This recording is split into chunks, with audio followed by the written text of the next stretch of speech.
ہم تو عادت کے طور پر اور سعادت کے لیے عبادت کرتے ہیں۔ عبادت کو سعادت کی خاطر نہ کرنا، بلکہ عبادت معبود کی کرنا، اللہ کی کرنا، عادت کی عبادت نہ کرنا۔ آپ نے شریعت کی نماز نہیں پڑھنی، بلکہ آپ نے اللہ کی نماز پڑھنی ہے۔ عبادت اللہ کی محبت میں کرو اور شریعت کے خوف سے نہ کرو۔ عبادت خوف سے نہیں بلکہ شوق کے ساتھ کرنا۔ تو عبادت وہ ہے جو اللہ کی محبت میں کی جائے، پیور اللہ کی محبت میں کرنا۔ محبت جو ہے یہ اپنا بدلہ نہیں مانگتی، اپنا انعام نہیں مانگتی۔ محبت والا یہ نہیں کہتا کہ یا اللہ میں نے تیری عبادت کی ہے لہٰذا میری دعا قبول فرما۔ محبت صرف محبت ہے، تو اللہ کی عبادت اللہ سے محبت کی وجہ سے کرنا، اور یہ کہ خوف سے نہ کرنا۔ اصل ذات تو اللہ ہے، اس لیے اللہ کے نام کی عبادت اللہ کے حبیب صلی اللہ علیہ وآلہ وسلم کے کہنے پر کرو۔ جب یہ دونوں محبتیں آپ کو سمجھ آ گئیں تو پھر آپ کی عبادت کا نام شریعت ہے۔ اگر صرف شریعت کے لیے عبادت کرو گے تو پھر آپ صرف کتابیں پڑھنے لگ جاؤ گے۔ اس لیے اللہ کی محبت میں اللہ کی عبادت اللہ کے محبوب صلی اللہ علیہ وسلم کے بتائے ہوئے طریقے کے مطابق کرنا، اور اللہ کے محبوب صلی اللہ علیہ وسلم کے بتائے ہوئے لفظ پر کسی اور لفظ کو ترجیح نہ دینا، یہ بہت ضروری ہے۔ اللہ کے حبیب پاک صلی اللہ علیہ وسلم کے بتائے ہوئے راستے کے علاوہ اپنے آپ پر سب راستے بند کر دو۔ وہ راستہ ممکن ہو تب بھی بند کر دو۔ کوئی یہ کہے کہ راستہ ہے تیری فلاح کا اور نجات کا تو اس کی بات نہ ماننا۔ دین کو بیچ کے دولت دنیا نہ لینا، اگر وہ مل بھی گئی تب بھی کسی کام کی نہیں ہوگی۔ اس لیے دولت آپ کو موت سے نہیں بچا سکتی، دولت آپ کو دوزخ سے نہیں بچا سکتی۔ آپ دھیان کرو، دولت کی تمنا بھی نکال دو اور اللہ کی محبت پہ سفر کرو۔ یہ مختصر زندگی ہے اور بہت ہی مختصر زندگی ہے، کافی ساری تو گزر گئی ہے، باقی پتہ نہیں کتنی رہ گئی ہے۔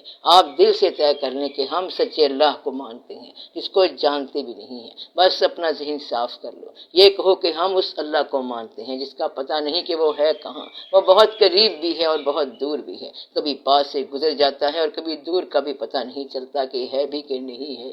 یہ ہو سکتا ہے کہ کوئی آسمانوں تک اسے تلاش کرنے گیا لیکن اللہ نہیں ملا، اور کوئی زمین پر رہ کر بھی اللہ کا تقرب حاصل کر سکتا ہے۔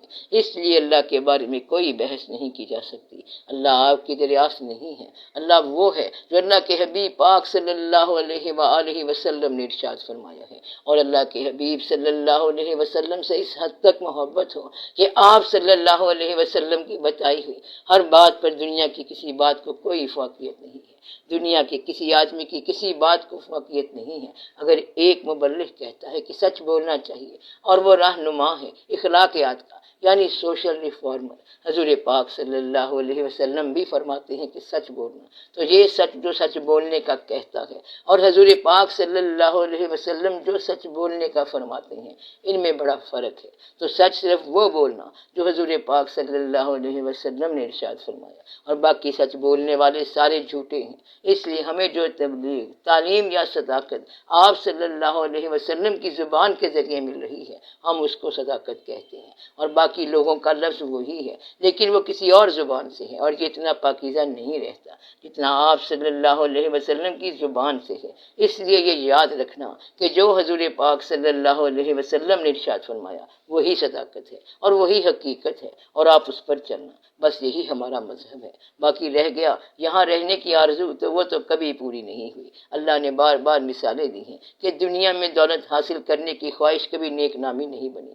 زیادہ دولت کی خواہش گمراہی ہے، دبدبے کی خواہش گمراہی ہے، اور ہمیشہ ٹھہرنے کی خواہش بھی گمراہی ہے۔ اس لیے اگر آپ نے اپنے آپ کو اللہ کے حوالے کیا ہے تو اس دنیا سے نکلنے کا راستہ دریافت کر لو۔ زندگی میں محبت ہی ایک راستہ ہے، اور محبت کا مرکز اللہ کے محبوب صلی اللہ علیہ وآلہ وسلم ہے۔ عبادت اور چیز ہے، عبادت ان کی خوشنودی ضرور ہے لیکن یہ آپ کی محبت نہیں ہے، کیونکہ انہوں نے حکم فرمایا کہ تم عبادت کرو، تو ہم عبادت کرتے جا رہے ہیں اور جب تک زندہ ہیں ہم کرتے جائیں گے، اس لیے کہ یہ ان کی خوشنودی ہے، یعنی اللہ کی اور اللہ کے محبوب صلی اللہ علیہ وسلم کی۔ لیکن محبت جو ہے یہ آپ کے لیے رحمت ہے، دین سے محبت بھی غیر ہے، اور یہ صرف اللہ سے ہونی چاہیے، اللہ کے محبوب صلی اللہ علیہ وآلہ وسلم سے ہونی چاہیے۔ بظاہر یہ بات مشکل ہے لیکن محبت صرف اللہ اور اس کے محبوب صلی اللہ علیہ وآلہ وسلم سے ہونی چاہیے، تو یہ محبت ہی دین ہے۔